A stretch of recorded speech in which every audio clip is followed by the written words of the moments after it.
السلام علیکم۔ اچھا جی، ایک ہمارے ساتھ ایک پیشنٹ آیا ہوا تھا، ان کو چیسٹ پین ہو رہا تھا، تو جب ہم نے ان کی انجیوگرافی شاٹ لے لی اور انجیوگرافی کر دی تو یہ آپ کو جو اسکرین پہ نظر آ رہا ہے یہ GL3.5 ڈائگنوسٹک کر رہا ہے۔ یہ ہم لیفٹ کارنر کس میں شاٹ کر رہے ہیں۔ تو جب ہم نے یہ شاٹ کیا تو اچھا اس میں ایک ہمارے ساتھ ایک اسٹریٹجی ہو گیا ہے۔ اسٹریٹجی اس طرح تھا کہ جب ہم شاٹ کر رہے تھے کیتھیٹر انگیج کر رہے تھے شاٹ لینے کے بعد لیفٹ سسٹم کو، تو وہ کیتھیٹر رائٹ کارنکس میں چلا گیا، تو ادھر سے ایکسیڈنٹی طور پر یہ کیتھیٹر ہمارے ساتھ، یہ دیکھیں یہ شاٹ آپ کو نظر آ رہا ہے۔ جب ہم نے رائٹ آرسیے کو انگیج کیا اور آرسیے کی شاٹ لے رہے تھے تو پھر وہ کیتھیٹر نیچے چلا گیا، تو نیچے جانے کے بعد یہ آپ کو جو آرٹری نظر آ رہی ہے یہ سرکمفلیکس ہے۔ تو یہ سرکمفلیکس اس کو ہم انامولس اوریجن بھی کہتے ہیں، اور اس طرح ہے کہ یہ سرکمفلیکس لیفٹ کارنری کسپ کی بجائے رائٹ کارنری RCC سے راز ہوا تھا۔ تو اسکرین پہ آپ کو نظر آیا جب ہم نے یہ شاٹ لے لیا تو اس کے سرکمفلیکس میں ڈیزیز تھا، ادھر پراکسیمل سیگمنٹ میں یہ آپ کو نظر آ رہا ہے یہ ڈیزیز ہے۔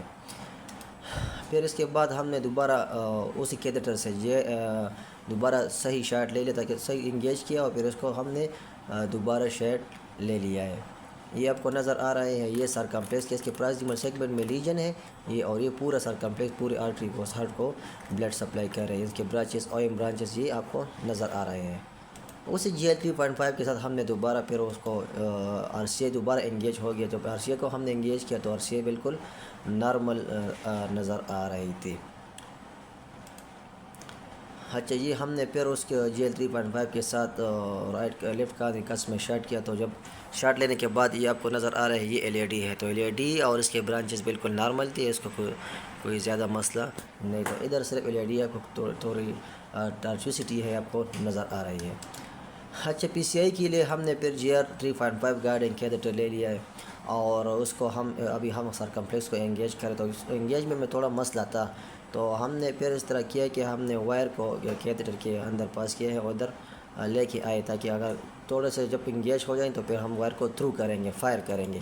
تو ابھی آپ کو یہ نظر آ رہی ہے وائر کو ہم تھرو یعنی فائر کر رہے ہیں، یہ انگیج ہو گیا ہے اور یہ سرکمفلیکس میں یہ وائر چلا گیا، اور یہ وائر ادھر آپ کو بتاتے ہیں کہ یہ وائر ہمارے ساتھ تھا PT گرافکس وائر۔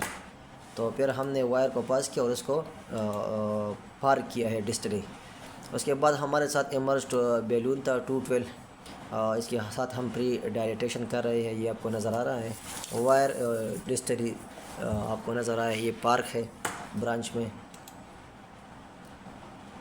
اچھا یہ پری ڈائلیٹیشن کے بعد آپ کو شاٹ نظر آ رہے تھے، یہ لیجن کھول گیا ہے لیکن اس کو ہم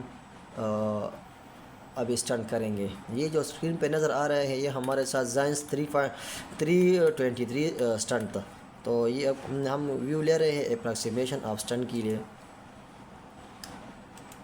اسٹنٹ کو ہم نے ڈپلوائڈ کر دیا، اس کے بعد ہم شاٹ لیتے، شاٹ لینے کے بعد یہ آرٹری بالکل کھل گئی ہے لیکن یہ مڈ میں یہ آپ کو نظر آئی انڈر ہے یہ اسٹنٹ، تو اس کے لیے ہم کیا کریں گے، اس کے لیے ہم NC بیلون کریں گے، نان کمپلینٹ بیلون پوسٹ ڈائلیٹیشن۔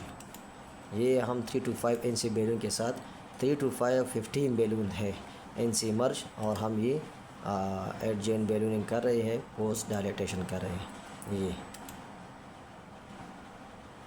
یہ آخری فائنل شاٹ تھی، آپ کو نظر آ رہا ہے یہ سرکمفلیکس بالکل کھول گئی ہے۔ پیشنٹ اس میں تھوڑا سا فلو سلگش تھا تھوڑا سا، تو ہم نے پھر نائٹرو بھی دے دیا اور تھوڑا سا ایگراسٹیٹ بھی دے دیا، پریشر ٹھیک تھا اور پیشنٹ وائٹ لسٹ ہے، ہمارے ساتھ کوئی کمپلیکیشن نہیں ہوا۔